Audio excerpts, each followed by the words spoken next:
Boa noite. Nós não temos o poder de impedir que as pessoas façam o mal contra nós.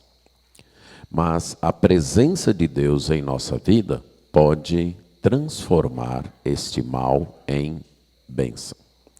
Esse é o destaque que eu quero fazer, continuando o nosso estudo na vida de José. A presença de Deus, muito obrigado, pastor. A presença de Deus faz diferença em nossas vidas. Foi isso que começamos a ver, baseado na vida de José. Mas essa presença que faz diferença em nossas vidas pode atrair o ódio das pessoas. Então nós vimos pela manhã que os irmãos de José o odiavam e depois a esposa do Potifar também. Mas essa presença não nos abandona nos momentos de dificuldade e permite que nós não guardemos nem mágoas, nem ressentimentos. Mesmo tendo o ódio dos seus irmãos contra ele, sendo vendido como escravo por estes irmãos e indo para o Egito, o Senhor estava com José. E essa presença fez com que José frutificasse no meio da aflição e não guardasse nem mágoas e nem ressentimentos. Então hoje eu quero demonstrar, através da vida de José, que já que não conseguimos impedir que as pessoas façam o mal contra nós, nós podemos contar com a presença de Deus, que transforma este mal em bênção nas nossas vidas. Porque a presença de Deus nas nossas vidas dirige as situações da vida para que seus planos se cumpram em nós. Vamos orar.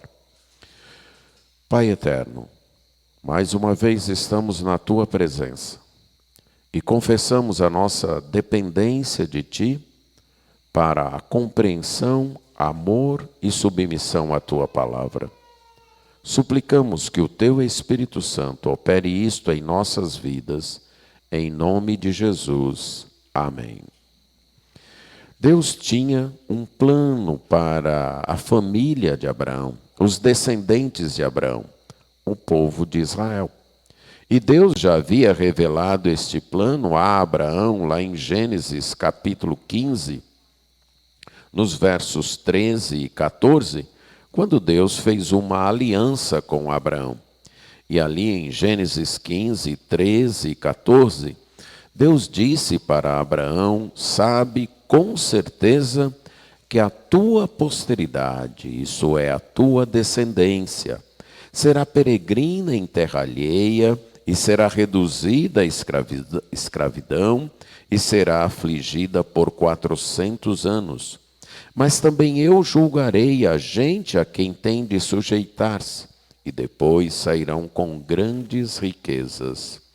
O plano de Deus incluía que os descendentes de Abraão pudessem ir para um outro lugar, que não seria Canaã, e ali então seriam submetidos à escravidão.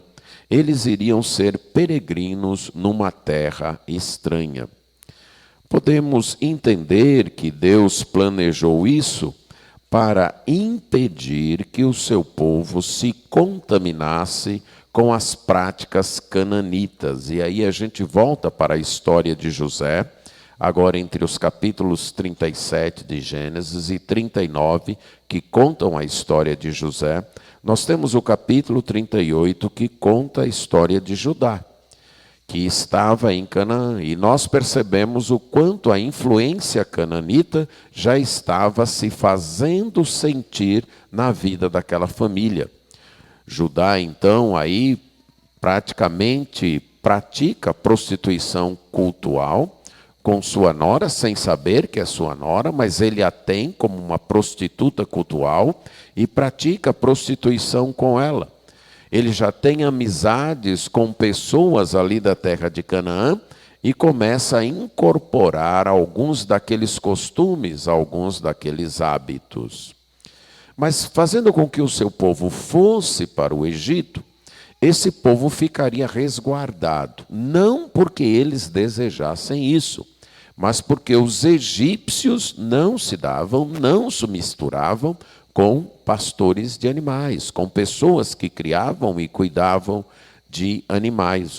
Os egípcios mesmos tomariam a decisão de não se misturar com os hebreus, e isso permitiria aquela família de então 70 e poucas pessoas pudesse se desenvolver, tornar-se uma nação de modo distinto, tornar-se uma nação sem se contaminar com as práticas, quer dos egípcios, que não permitiriam isso, quer dos cananitas, porque estavam longe disso. Então, Deus, como diz o hino, nada faz sem um plano ou razão.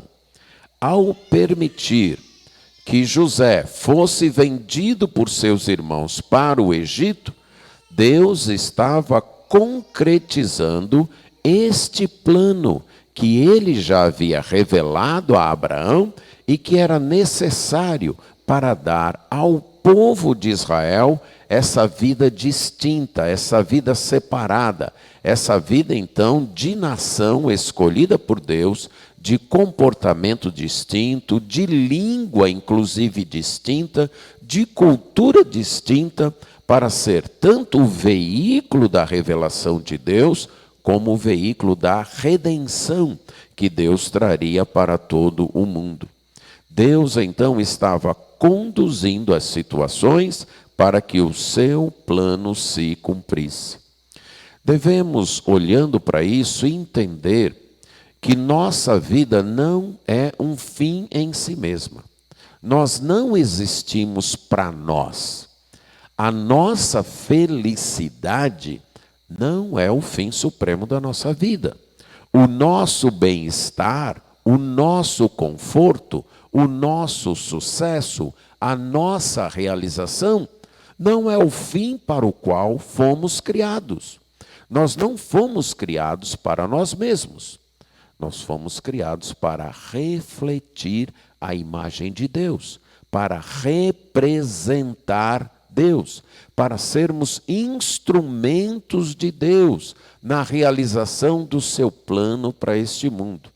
E é aí que nós encontramos a felicidade, e é aí que nós encontramos a realização, é aí, inclusive, que nós encontramos a nossa identidade, aquilo que de fato nós somos, pessoas criadas por Deus para representá-lo neste mundo, para sermos seus representantes neste mundo, mas pessoas que se revoltaram contra esse Deus, se revoltaram contra esse plano, se voltaram contra ele.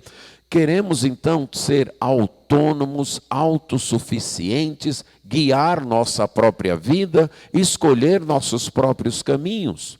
Mas esse Deus, amorosamente, está implantando um plano de restaurar a sua criação, de fazer valer o seu reino, e amorosa e graciosamente nos incluiu neste plano.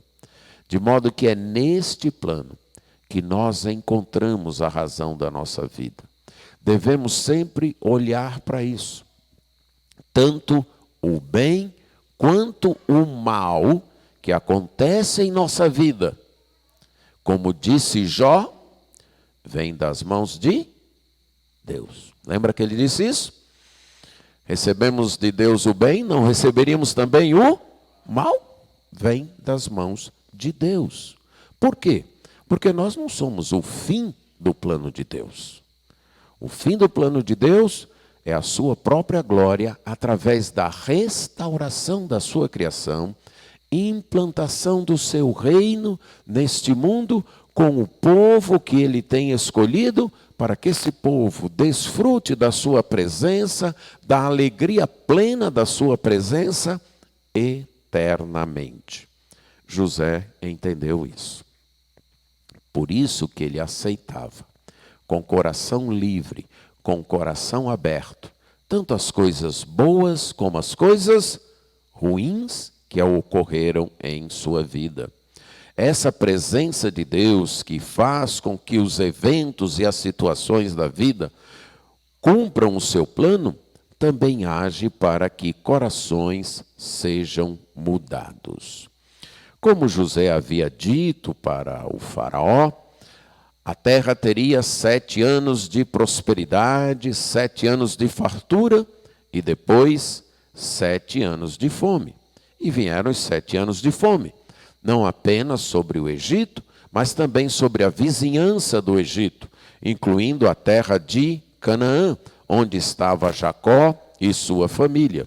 Então Jacó, capítulo 42 de Gênesis, fala para os seus filhos descerem até o Egito, deixarem de estar olhando um para o outro aí, enquanto não tem mantimento na terra, não sabemos se por conta de uma seca ou de uma praga, não nos é informada a razão, mas a terra estava sem mantimento. Então ele disse, parem de ficar olhando uns para os outros e desçam ao Egito. Eu tenho escutado que lá no Egito tem mantimento. Vão lá e comprem mantimento para que nós vivamos, para que nós não morramos.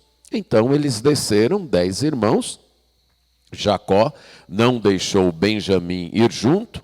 Jacó ainda estava com o coração ferido pela perda de José e ele não queria perder Benjamim. E aí você pode perguntar, por que esse amor especial por José e Benjamim?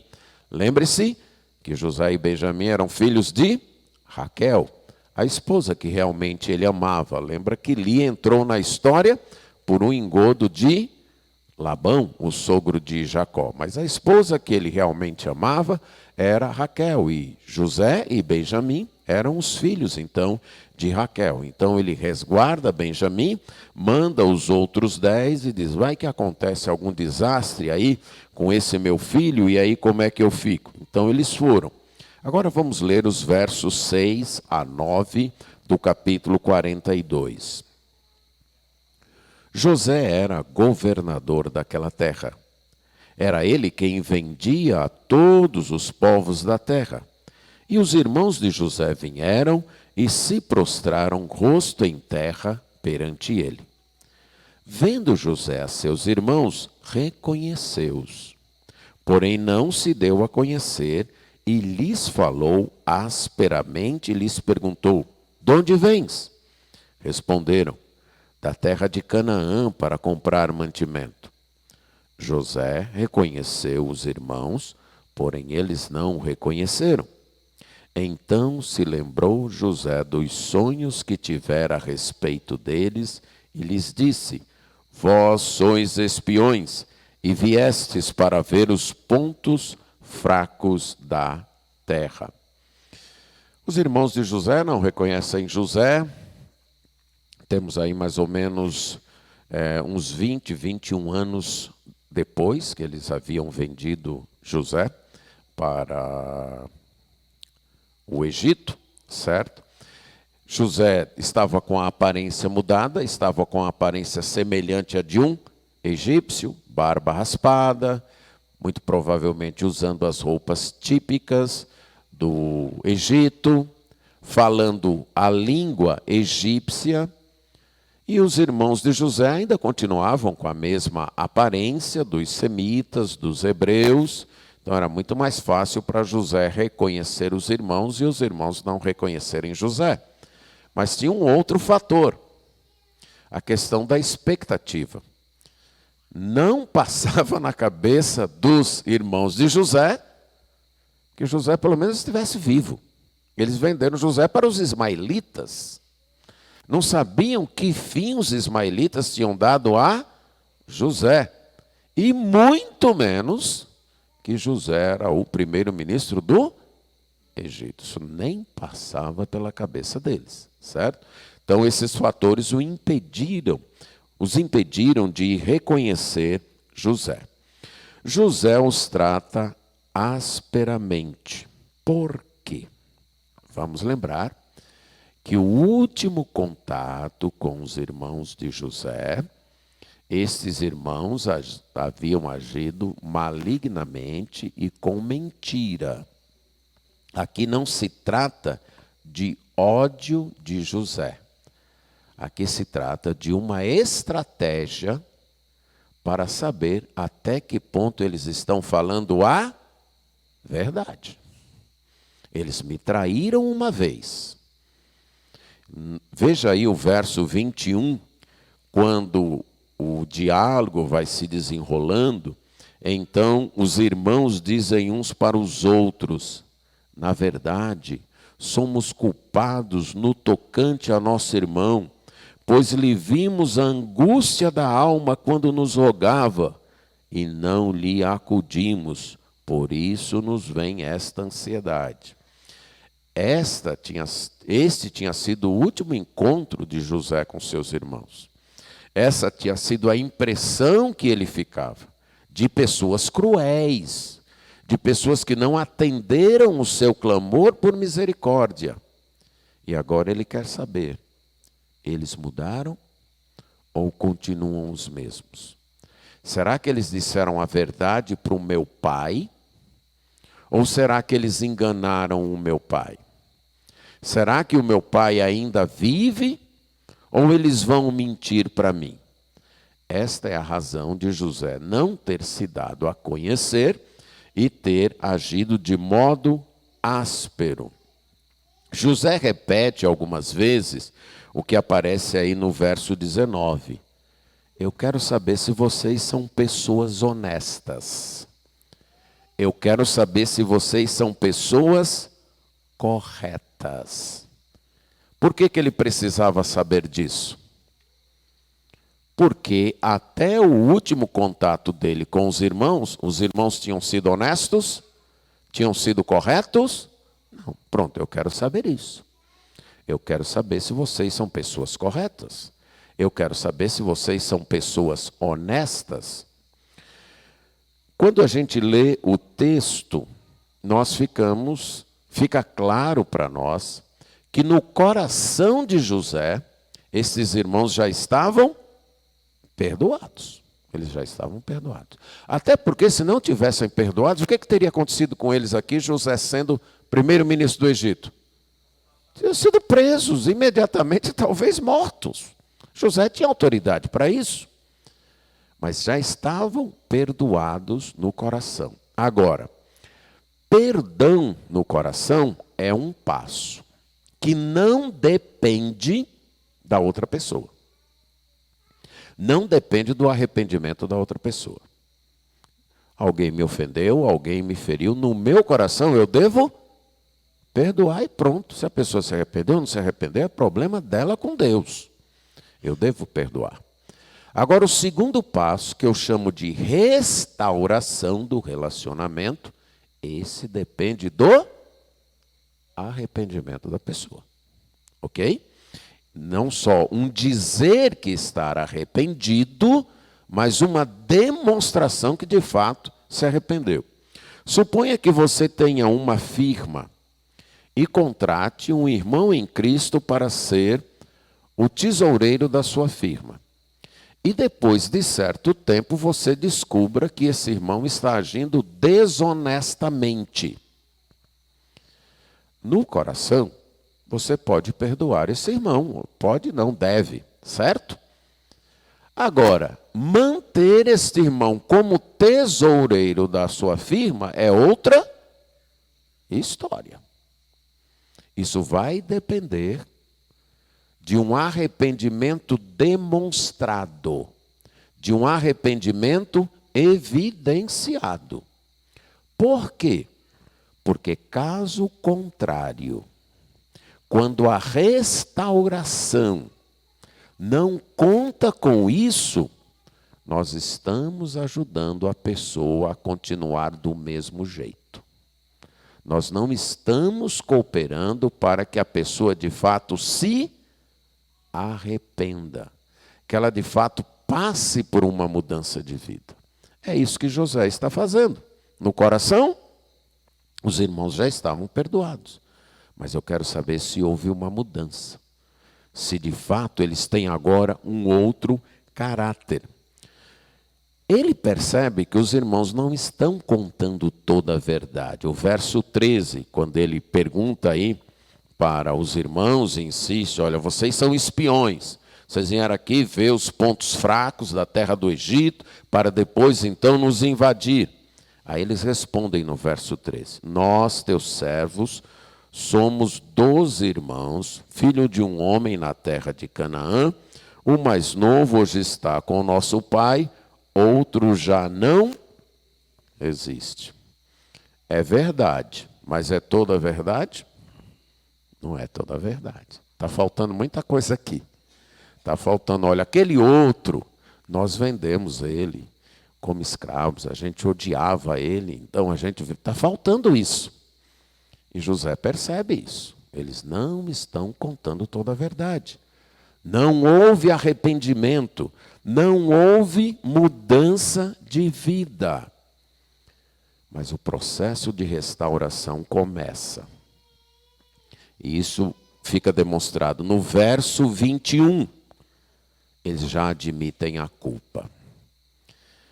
Agora a gente pode parar um pouco e pensar o que é carregar um crime, aí no caso, por 21 anos, e um crime coletivo, numa mesma família, que vivia junto, um segredo. 10 irmãos carregando um segredo, de fato 9, que Rubem até então não sabia. Sabia que alguma coisa tinha acontecido, mas não sabia o quê.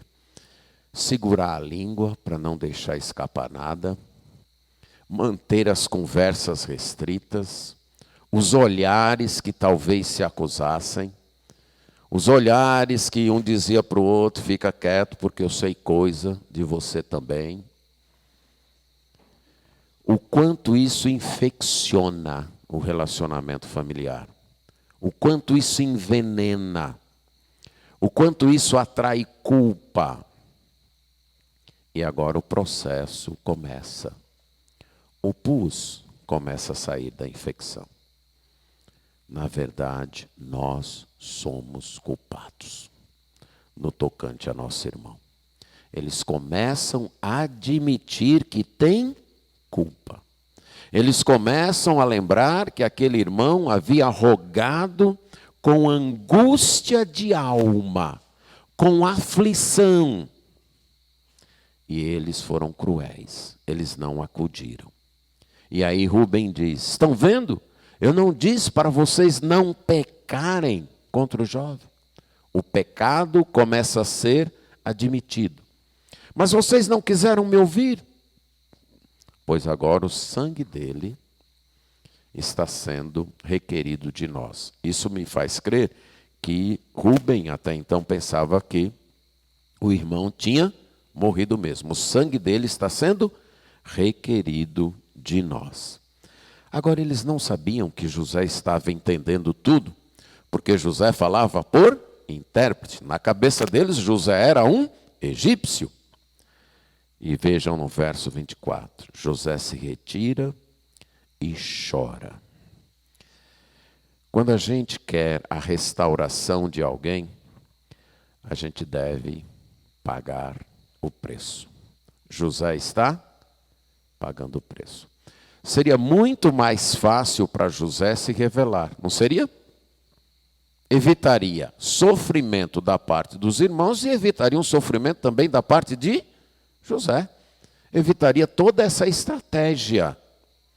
Mas o arrependimento dos irmãos seria alcançado? Não.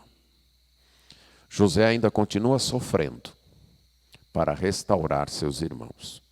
Mais na frente ele vai dizer que Deus o havia enviado para salvar a família, em termos de nutrir alimento. Mas não é apenas isso. Para salvar também a restauração da família. Para salvar a união da família.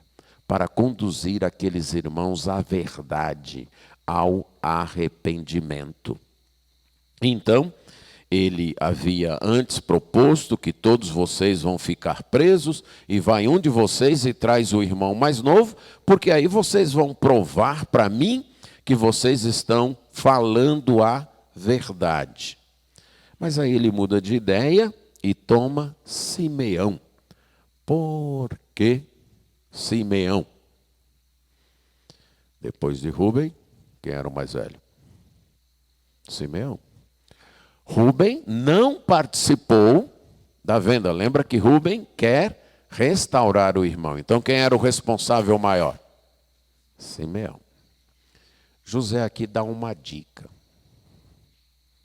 para os irmãos de que ele sabe alguma coisa. Por que ele escolhe Simeão? Eram 10. E Simeão não era o mais velho, Rúben era o mais velho. Se ele estava se guiando por alguma lógica, seria Rúben, mas não é, é Simeão. Então, se os irmãos não tivessem com a consciência culpada, eles poderiam começar a raciocinar. Mas por que Simeão? Por que não eu? Por que não você? Por que Simeão? Aqui já tem um sinal de José passando para os irmãos: eu sei o que vocês fizeram, eu sei o que vocês estão escondendo. E além disso, José manda devolver o dinheiro deles. Coloca o dinheiro aí no saco deles, dos alimentos, e manda de volta. E quando eles vão, então, no caminho de volta, Simeão ficou preso, os 9 estão voltando, e quando eles abrem, então, o saco de cereal para dar de comer aos animais, quando eles chegam na primeira estalagem, o primeiro hotel onde eles iriam pernoitar, que vão dar de comer aos animais, lá está o dinheiro. Aí um deles diz: olha, devolveram o meu dinheiro, está aqui na boca do saco, do cereal. E diz o verso 28, o coração desfalece, ficam atemorizados, olham uns para os outros e dizem: que é isto que Deus nos fez. Uma consciência culpada não consegue ver bênçãos como bênçãos. Até o que é bênção, eles estão entendendo como se fosse castigo, como se fosse desgraça. É isso que faz uma consciência culpada. Uma consciência carregada de culpa. Uma consciência que ainda não foi supurada pelo arrependimento. Até o que é graça é visto como desgraça. Que é isto que Deus nos fez. E aí então eles chegam em casa, contam para o pai tudo que eles haviam dito para o homem que os receberam. E quando eles despejam o saco, verso 35, lá está a trouxinha de dinheiro no saco de cada um. E aí, não apenas eles, mas também o seu pai ficaram temerosos. Eles sabiam que eles tinham pago. Eu dei o dinheiro lá. Como foi que esse dinheiro veio parar aqui no saco de alimentos, no saco de cereais? Se fosse de um só, pode até ter sido um engano lá do... Mas de nós todos, 9 enganos com a mesma família, no mesmo momento, como pode ser isso? Jacó ainda está apegado ao seu filho. E no verso 38 ele diz: meu filho não vai com vocês. O irmão dele já morreu, ele ficou só. Vamos lembrar também que nessa altura do campeonato, Raquel também já tinha morrido. Benjamim e José eram órfãos de mãe. E se lhe sucede algum desastre no caminho por onde fordes, eu irei descer com minha velhice à sepultura com tristeza. Será que o plano de Deus não será cumprido pela teimosia de Jacó? Não.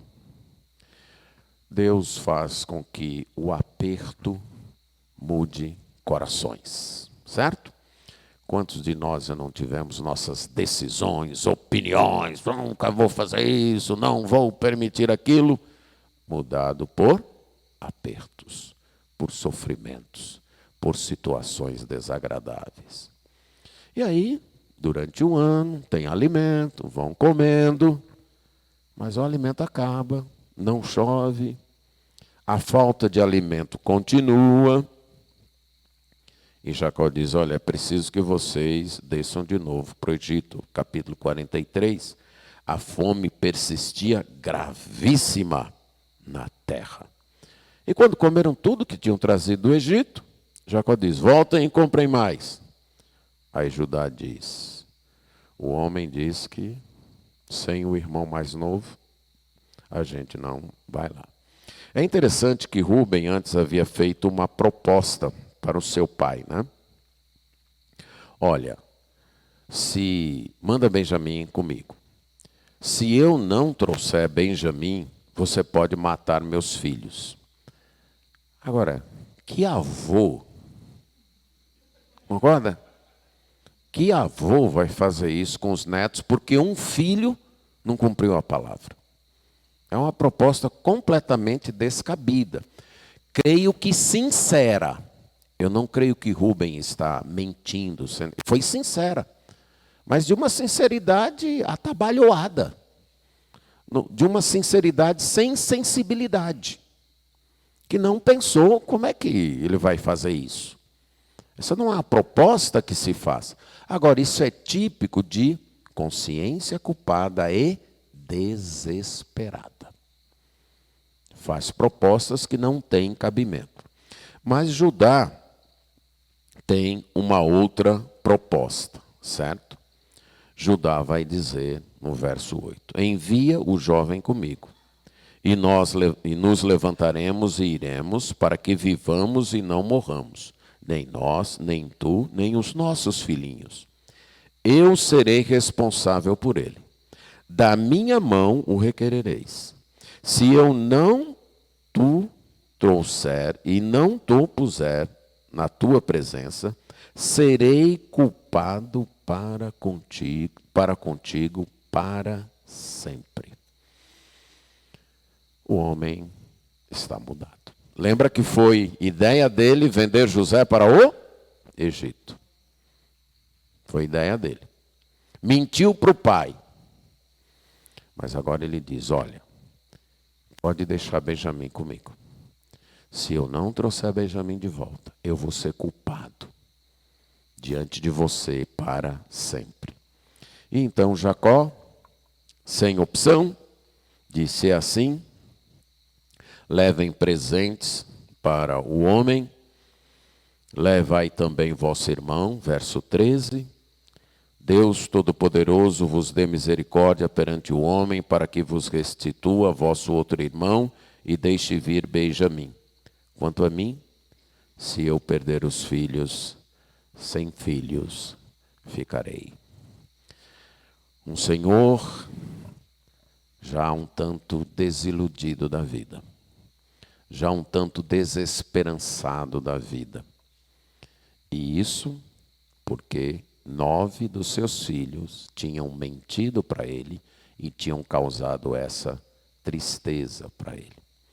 Aí eles descem para o Egito, capítulo 43, agora a partir do verso 16, vão levando o dinheiro em dobro, o dinheiro da primeira compra e da segunda, se apresentam diante de José, e quando José vê Benjamim, José diz para o seu mordomo: leva estes homens para casa, mata animais, mata reses e prepara tudo, porque eles vão comer comigo, vão almoçar comigo hoje. E então o mordomo de José faz isso, leva. Verso 18, qual é a reação dos irmãos? Medo. Consciência culpada não consegue aceitar bênção e graça como bênção e graça. Tudo é motivo de medo. Tudo é motivo de pavor. Tudo assusta. Até um sorriso. Quando está com a consciência culpada, até o fato de alguém sorrir para você, você está sorrindo, será por quê? O que é que ele está imaginando? O que está fazendo? Né? O que será que eu fiz? Isso é consciência culpada. Qualquer gesto, né, de amor, de carinho, e que está me tratando assim por quê? Será que é alguma coisa, né? Será que descobriu alguma coisa e está esperando a hora de dar a bronca ou dar o bote? Isso é o que faz consciência culpada. Então, quando eles ficam com medo, porque foram levados, e dizem, é por causa do dinheiro que voltou. E agora ele nos trouxe aqui para nos acusar, e para nos escravizar e tomar os nossos jumentos. Ainda não pensam em tudo que fizeram. Então eles chegam para o mordomo e dizem, olha, meu senhor, quando nós descemos aqui a primeira vez para comprar mantimento, nós compramos os mantimentos, pagamos, mas quando chegamos à estalagem, que nós abrimos os sacos de cereal, nós descobrimos que o dinheiro estava na boca ali, e agora nós tornamos a trazê-lo. Aí o mordomo, então, diz para eles, verso 23, fiquem em paz, não tenham medo, o vosso Deus e o Deus de vosso pai, como é que o mordomo sabia do Deus deles e do Deus do pai dele? Vos deu tesouro nos sacos de cereal, o vosso dinheiro me chegou a mim, e lhes trouxe a Simeão. Aqui eu vejo como um novo sinal que José está dando, uma nova pista. O pessoal da minha casa conhece o Deus de vocês, conhece o Deus que vocês adoram. E, para eles, vocês não estão devendo nada. Então, quem foi que pagou a conta? Quem vocês imaginam que pagou a conta? Que não faltou na tesouraria do faraó, certo? O que o mordomo diz? Eu recebi o dinheiro do cereal de vocês. Eu recebi. Alguém pagou essa conta. E o que a gente deduz? José pagou a conta. José deu o dinheiro. Mas eles não conseguem avançar isso. Então eles dão água para eles se lavarem, os leva. E quando José chega, veja o verso 26. Chegando-se José à casa, trouxeram-lhe para dentro o presente que tinham em mãos e prostraram-se perante ele até a terra. Segunda vez que o sonho está se cumprindo. O plano de Deus é frustrado? Não é frustrado. Nem sempre os homens o cumprem de boa vontade. E nem sempre os homens o cumprem sabendo que estão cumprindo. Mas o plano de Deus sempre se cumpre. Como Jó disse, nenhum dos teus planos é frustrado. Vamos lembrar disso. Vamos também lembrar que nem sempre as pessoas cumprem de boa vontade. Nem sempre elas cumprem conscientemente, sabendo que estão cumprindo. Mas vão cumprir o plano de Deus? Vão. Alguma pandemia vai alterar o plano de Deus? Algum decreto governamental vai alterar o plano de Deus? Algum decreto do judiciário vai alterar o plano de Deus? Algum governo mundial vai alterar o plano de Deus? Não. Vamos carregar isso no coração.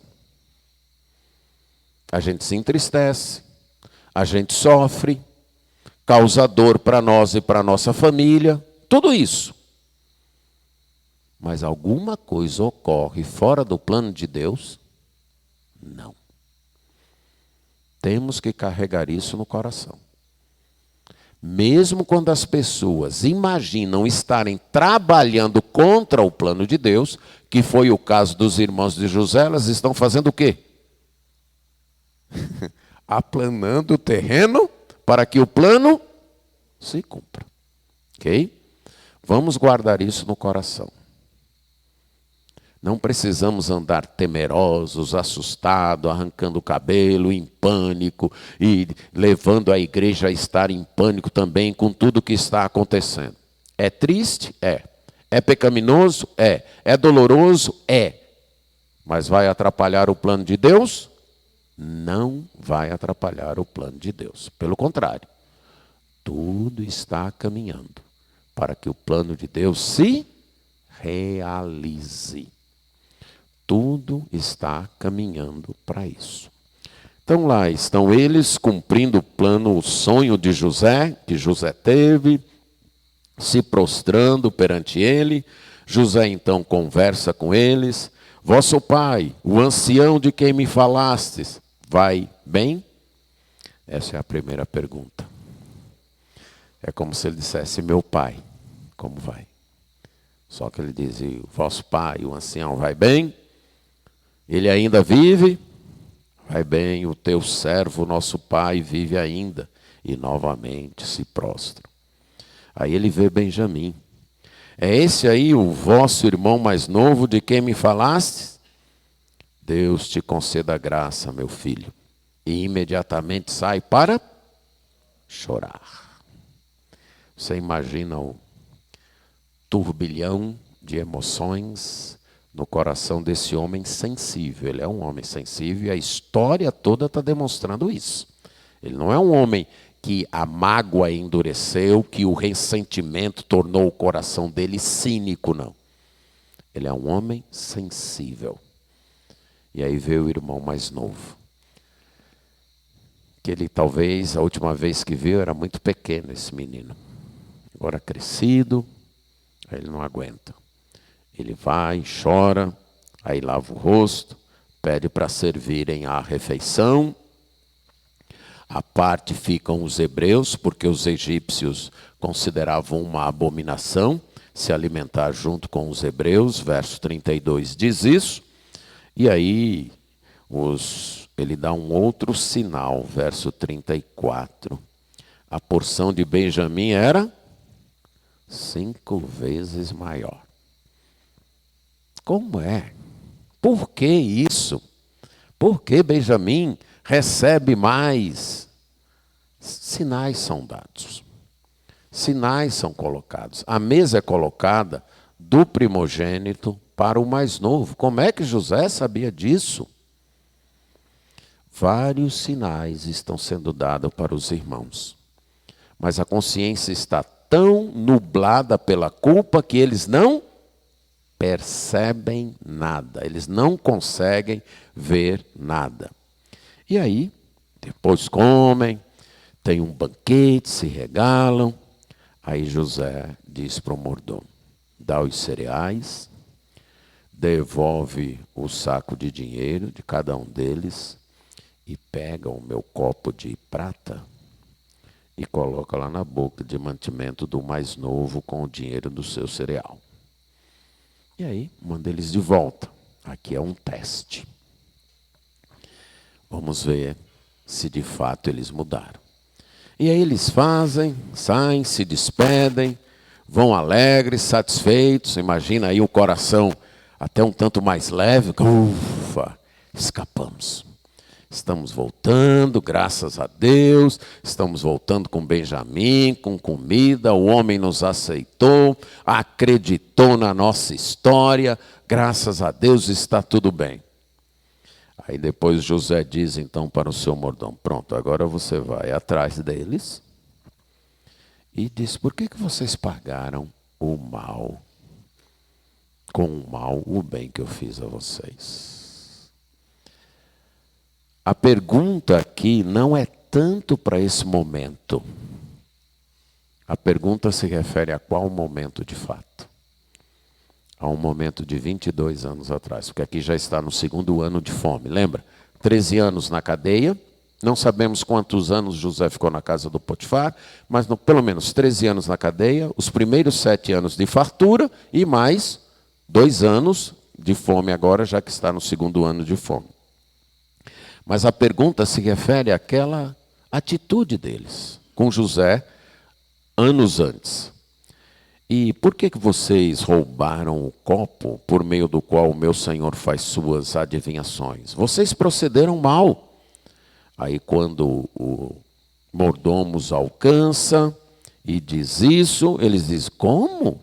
Você acha que nós somos capazes de fazer isso? Se nós trouxemos o dinheiro que foi no nosso saco a primeira vez, por que nós iríamos roubar o copo? Você acha que nós somos capazes disso? Qual seria a resposta de José para isso? Sim, vocês são capazes de fazer pior do que isso. De vender um irmão e mentir para o pai. Por que não seriam capazes de roubar um copo? Aí eles, sem saber o que estão dizendo, dizem: olha, aquele com quem o copo foi encontrado, certo? Vai ser escravo do meu senhor. Eles não imaginam que o copo está ali, que um deles vai fazer isso. Agora, pense bem, é muita ingenuidade deles. Porque se 9 deles foram capazes de se unir para vender um irmão, Porque um deles não teria coragem de roubar um copo. Aí quando abrem, começando do mais velho, Rubem não está, Simeão não está, Levi não está, Judá não está, Benjamim. Tá. Aí a dor foi dobrada. Por quê? Era o filho querido do pai. Eles não poderiam deixar o pai passar por mais essa dor. Eles ficam desesperados, rasgam suas vestes e voltam todos. Porque o trato tinha sido, volta só aquele que o copo foi encontrado no saco. Esse aí volta, mas foi Benjamim. Então voltam todos. E quando eles chegam, Judá toma a palavra. Não é nem Rubem, o mais velho, nem Simeão, depois do mais velho, nem Levi, o terceiro mais é Judá. E eles se prostram novamente diante de José, verso 14. E quando José diz, como é que vocês fizeram um negócio desse comigo? Aí Judá diz, o que é que nós vamos responder ao meu Senhor? O que é que nós vamos falar? Como é que nós vamos nos justificar? E aqui fica claro que o caráter mudou. Achou Deus, verso 16, o meio do versículo. Achou Deus a iniquidade dos teus servos. Nós estamos colhendo o que nós plantamos. E é Deus quem está fazendo isso. É Deus quem está trazendo à luz o nosso pecado. Nós somos escravos de meu Senhor. Tanto nós, como aquele em cuja mão se achou o copo. Mas José diz, não, eu não vou punir todos pelo pecado de um. Só vai ficar preso esse aí, que o copo foi achado, o saco de cereal dele. Vocês outros podem subir em paz. Verso 17. Aí Judá se aproxima mais um pouco e diz, Senhor meu, rogo-te, permite que teu servo diga uma palavra aos ouvidos do meu Senhor. E não se acenda a tua ira contra o teu servo, porque tu és como o próprio Faraó. Meu Senhor perguntou a seus servos, tendes pai ou irmão? E respondemos ao meu Senhor, temos pai já velho e um filho da sua velhice, o mais novo, cujo irmão é morto. E só ele ficou de sua mãe, e seu pai o ama. Então disseste a teus servos, trazei-mo, para que ponha os olhos sobre eles. Respondemos ao meu Senhor, o moço não pode deixar o pai. Se deixar o pai, este morrerá. Então disseste a teus servos, se vosso irmão mais novo não descer convosco, nunca mais me vereis o rosto. Tendo nós subido a teu servo, meu pai, e a ele repetido as palavras de meu Senhor, disse o nosso pai, voltai, comprai-nos um pouco de mantimento. Nós respondemos, não podemos descer, mas se nosso irmão mais moço for conosco, desceremos, pois não podemos ver a face do homem, se este nosso irmão mais moço não estiver conosco. Então nos disse o teu servo, nosso pai, sabeis que minha mulher me deu 2 filhos. Um se ausentou de mim. E eu disse, certamente foi despedaçado e até agora não mais o vi. Agora toda a verdade está sendo contada, prestem atenção. Se agora também tirardes esse da minha presença, e lhe acontecer algum desastre, fareis descer as minhas cãs com pesar à sepultura. Agora, pois, indo eu a teu servo, meu pai, e não indo o moço conosco, visto a sua alma estar ligada com a alma dele, vendo ele que o moço não está conosco, morrerá. E teus servos farão descer as cãs de teu servo, nosso pai, com tristeza à sepultura. É um outro Judá falando. O Judá de mais de 20 anos antes, junto com os irmãos, chega com a túnica manchada de sangue e diz, Está vendo isso? Vê aí se não é a túnica de teu filho. Sem nenhum interesse, sem nenhuma sensibilidade para com os sentimentos do pai. Mas durante esse tempo, esse Judá já havia perdido 2 filhos. Lembram da história? Ele já tinha experimentado a dor da perda de 2 filhos. Já tem uma empatia maior para com o pai. Se existe algo que nos ajuda a compreender nossos pais, qual é? É ser pai também, não é isso? Aí a gente começa a entender muita coisa dos nossos pais. Ele já está entendendo mais. E a preocupação dele aqui qual é? Não é Benjamim por Benjamim. Entenderam isso? Qual é a preocupação? É meu pai. Não queremos causar mais sofrimento para nosso pai. Não queremos mais. Se Benjamim não voltar, ele morre de tristeza. E nós não aguentamos mais ver nosso pai com tristeza. Mudou. E aí ele continua. Eu fui o fiador por este moço para com meu pai, dizendo: se eu não o trazer, serei culpado para com meu pai todos os dias. Agora, pois, que eu fique no lugar dele e o moço suba com seus irmãos. Verso 34 diz mais ou menos assim: porque eu não terei cara de ver meu pai se Benjamim não subir, porque aí eu verei meu pai morrer. Eu fico aqui como escravo, prisioneiro para sempre. Judá ainda tinha 2 filhos, aliás 3 filhos, lá na terra. Mas ele está disposto a abrir mão da família para salvar seu pai da tristeza. O arrependimento chegou. A cura está bem adiantada aqui. Aí José já não se pode mais conter, capítulo 45. Manda todos os egípcios saírem, começa a chorar. E eu fico imaginando os irmãos assim, mas o que está acontecendo? Por que ele está chorando tão alto assim agora? E chorava tão alto, por aí você vê a sensibilidade dele. Quem é que estava mais ansioso por esse encontro? José. Era o que estava mais ansioso. Mas é o que segura, até que ele percebe, o arrependimento chegou para eles. Eu não quero uma restauração barata. Eu não quero uma paz a qualquer preço. Eu quero que estes meus irmãos não apenas fiquem alimentados, mas sejam restaurados também espiritualmente. Um verdadeiro líder, um verdadeiro ministro. Não quero simplesmente resolver uma situação. Eu quero também que eles resolvam a situação deles com Deus, que eles reconheçam o pecado deles, que eles se arrependam. E ele chora. Aí ele diz: eu sou José. Vive ainda meu pai? Imagina o choque. Você consegue? Se você está acompanhando na imaginação, que é bom a gente ler a Bíblia com muita imaginação, viu? Para ajudar a fixar.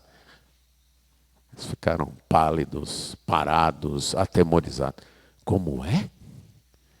Esse aí é nosso irmão? Esse é José? E não respondem nada, estão atemorizados. José diz: podem vir. Venham me abraçar.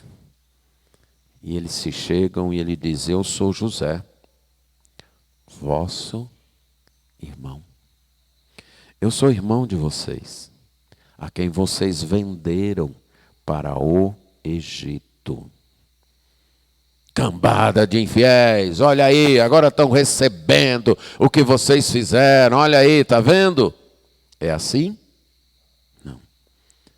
Mas não fiquem tristes. Não se irritem contra vós. Irmãos, essa é muito espiritual. Concorda comigo? Essa é muito espiritual. Não fiquem com raiva de vocês mesmos. Não se martirizem, porque vocês me venderam para cá.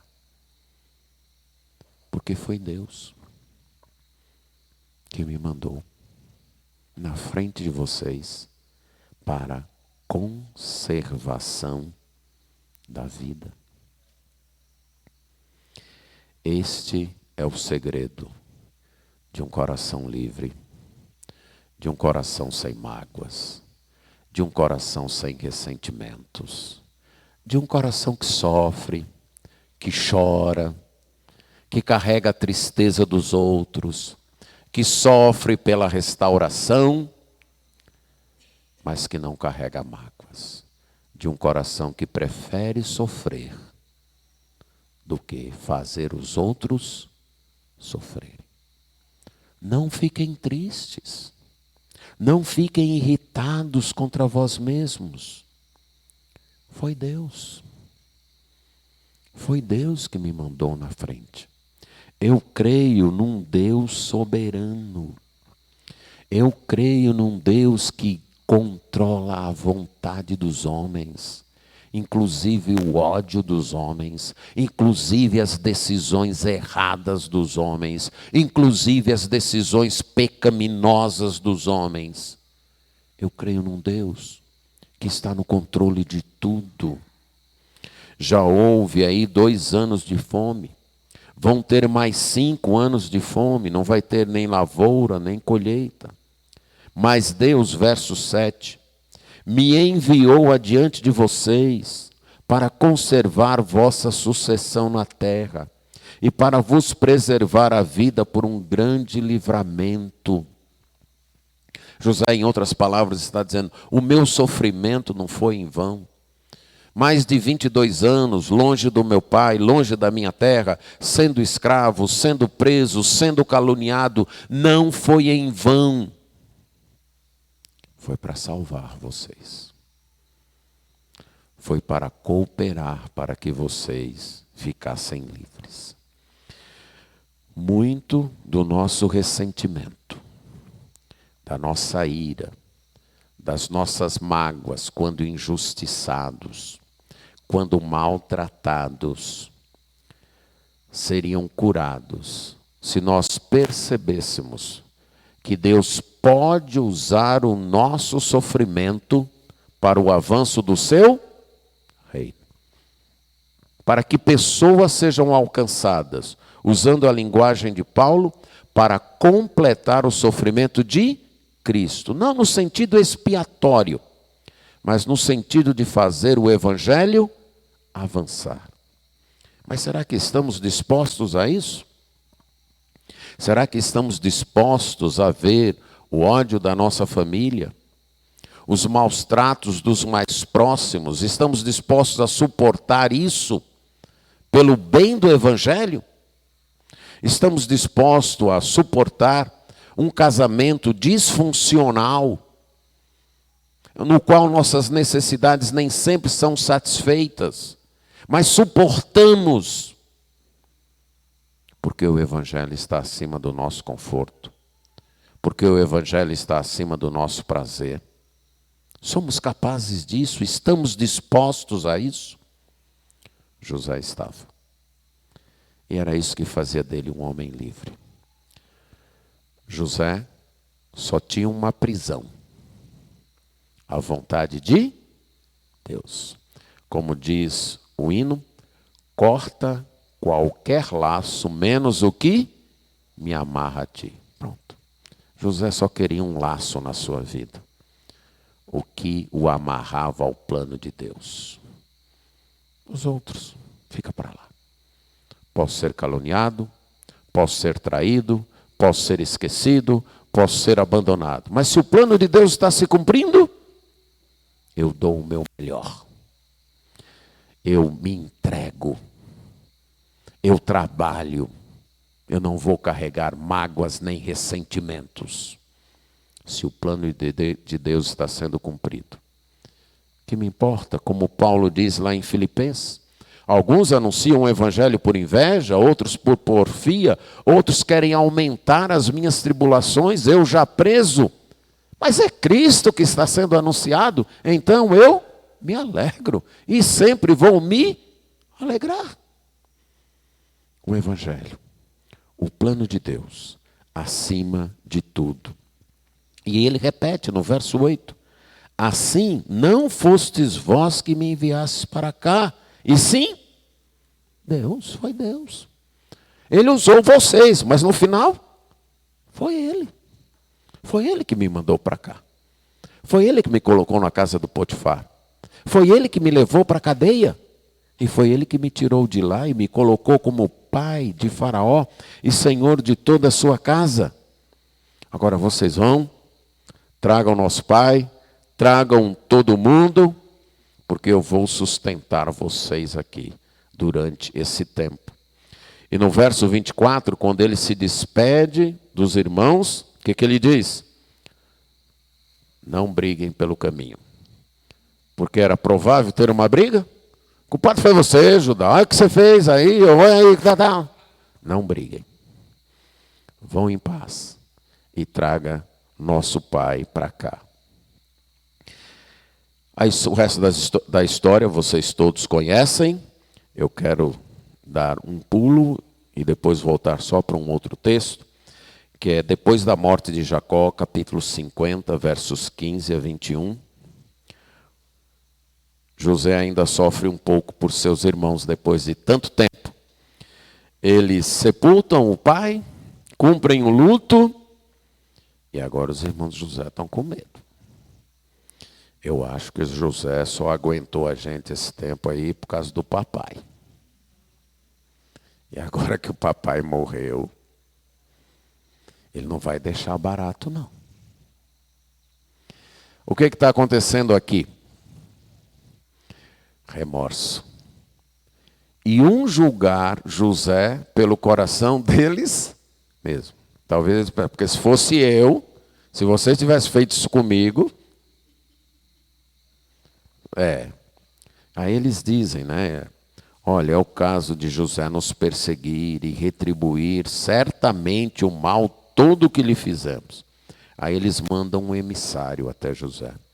Olha, teu pai mandou antes da sua morte, dizendo: perdoa, pois, a transgressão de teus irmãos e o seu pecado, porque te fizeram mal. Agora, pois, te rogamos que perdoes a transgressão dos servos do Deus de teu pai. José faz o quê?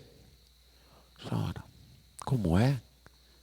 Todo esse tempo e vocês não acreditaram ainda que eu perdoei vocês?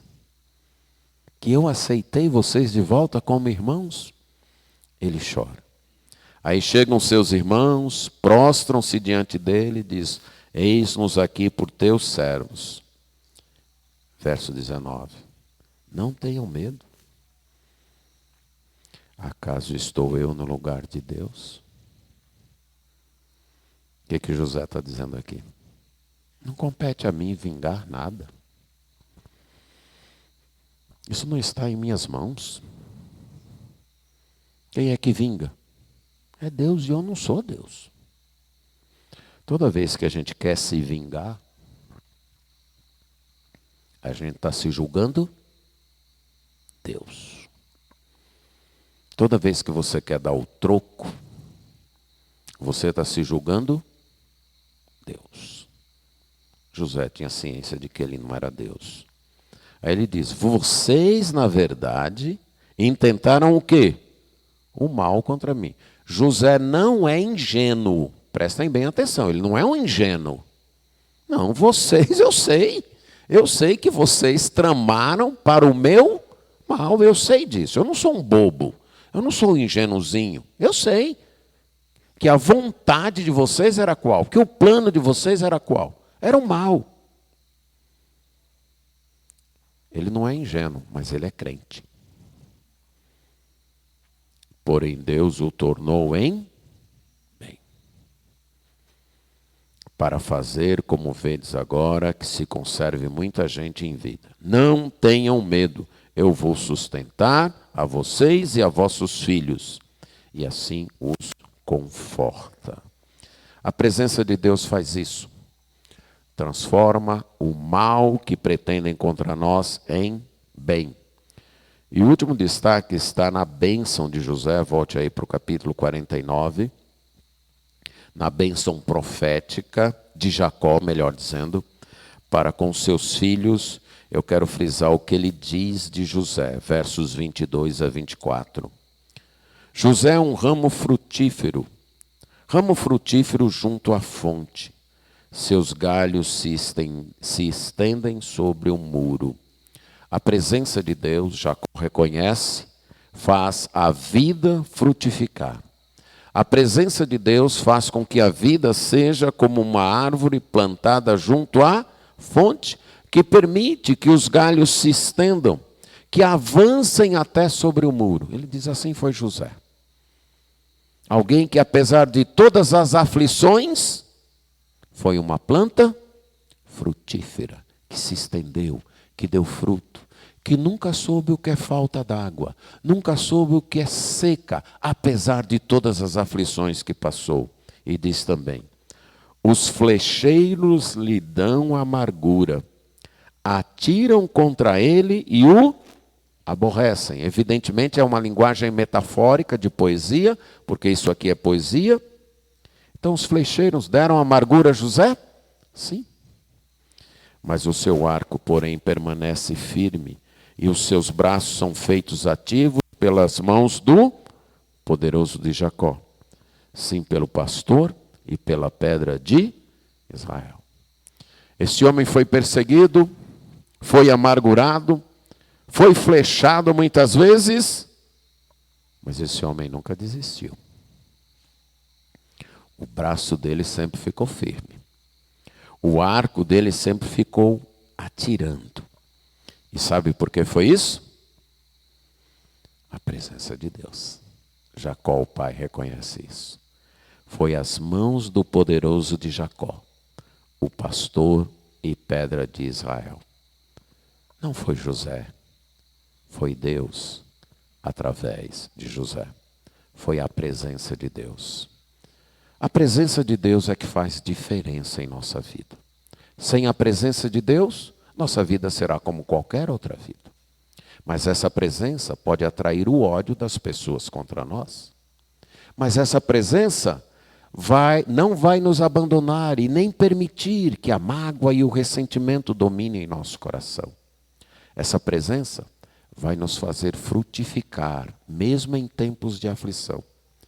E essa presença vai transformar o mal que pretendem contra nós em bênção. Vamos levar isso para os nossos ministérios. É ingenuidade achar que você vai ser pastor, missionário, missionária, esposa de pastor, e ninguém vai lhe invejar porque você está fazendo uma obra excelente. É ingenuidade. As pessoas nos invejam, eu não entendo por quê. Não é verdade? Mas elas nos invejam. Tentam puxar o nosso tapete, e muitas vezes conseguem. Seremos traídos, seremos caluniados, talvez sejamos punidos injustamente. Como iremos reagir? Olha aí, eu entreguei minha vida a serviço do Mestre, e olha o que eu recebo: desprezo, calúnia. Está vendo, irmãos? Será essa a nossa atitude? Ou será Deus está cumprindo o seu plano? Eu não entendo como.